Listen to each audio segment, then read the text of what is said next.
ready to go? Yes, we are ready to go. La la la, la la la. That's great. Let's try and drill our brains a little. Are you good to go? That's great. Close your eyes. Have you all closed your eyes? That's wonderful. Now ready? 1, 2, minus 1, 2, answer. 4, that is correct. 4 is the correct answer. Ready? 5, 1, minus 1, minus 5, 2, answer. 2, that is wonderful.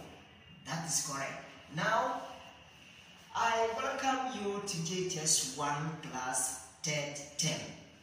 And you are going to have a very, very interesting lesson. And the topic for the lesson is life cycle of a flowering plant. Very wonderful, very, very interesting topic. We will all enjoy it. Are we ready to go? Great. Let's move on. And all life cycles. Flowering plants also go through the life processes, the life cycle. Start from somewhere and end somewhere. Just like animals, just like human beings, just like any living thing. That starts somewhere and ends somewhere. Flowering plants also go through such processes. Now, what is a flowering plant? We'll look at it later. But a flowering plant is any plant that bears flowers. That's what we call a flowering plant. We have other plants, they don't bear flowers. So we are going to look at the plants that bear flowers and we'll look at the life cycle. Life cycle simply means the developmental stages of plants' life. That's what we call the life cycle. The developmental stages of a plant's life. What are the developmental stages? Where the plant starts, where the plants grow, where the plants end. That is what we are going to look at.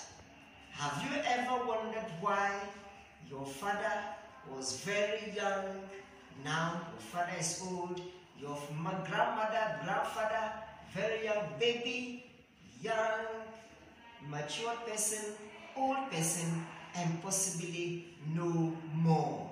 Plants also go through these processes. Take note of something. The life cycle, when the plant dies, that is the end of the life cycle. The activities no longer exist. When a human being dies, the activities no longer exist. The life cycle ends there. When an animal dies, the life cycle ends there. The fruits that we eat, the food we eat, the mango, the orange, the pawpaw, the guava, the apple, they are all plants and they go through this life cycle.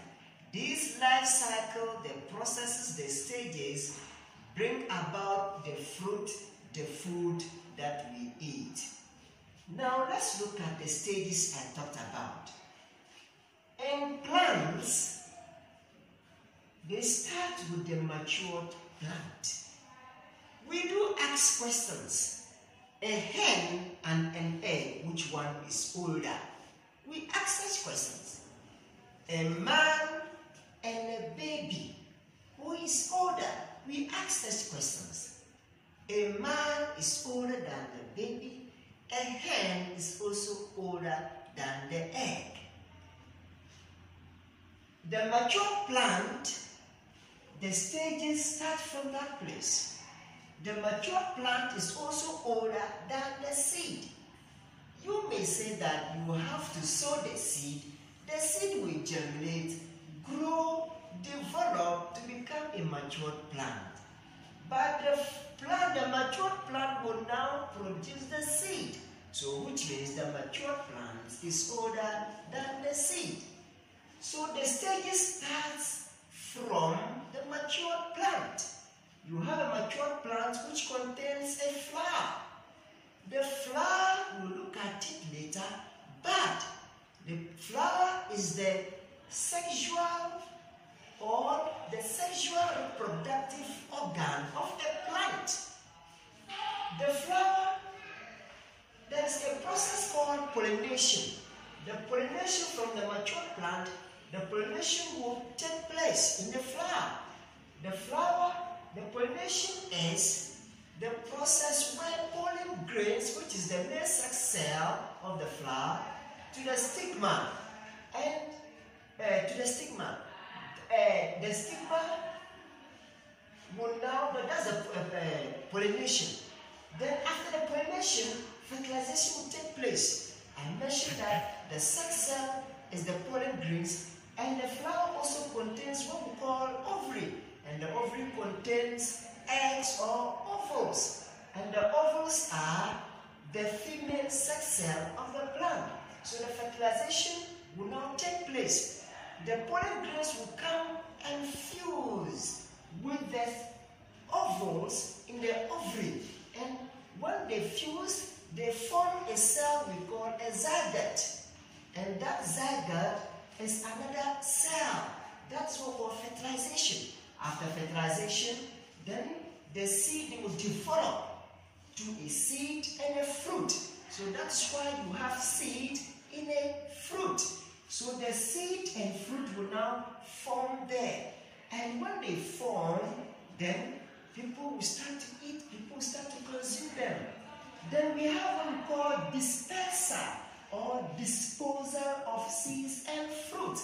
This is where agents like human beings, you've taken mango, you threw the seed away, you've taken orange, you threw the seed away, you've taken whatever, you threw them away. That is the disposal. Other agents like the wind, insects, and others, birds, they also help in disposing the seeds. When the seeds drop on the soil contains essential nutrients, and they will germinate. When they germinate, that is the next stage. Let me put it. The next stage is the germination. When they germinate, that is where the young seedlings will now come out from the seed. Then it will also develop to another matured plant. So that is what we call the life cycle of a plant. These are the stages of the life cycle. So when the plant totally dies, that is the end of the plant. I hope the lesson is fantastic. I hope you all enjoyed the lesson. Have a wonderful day. However, I will give you exercise. You do the exercise and let me have it and review it. We meet another time. Have a wonderful day. I salute you all.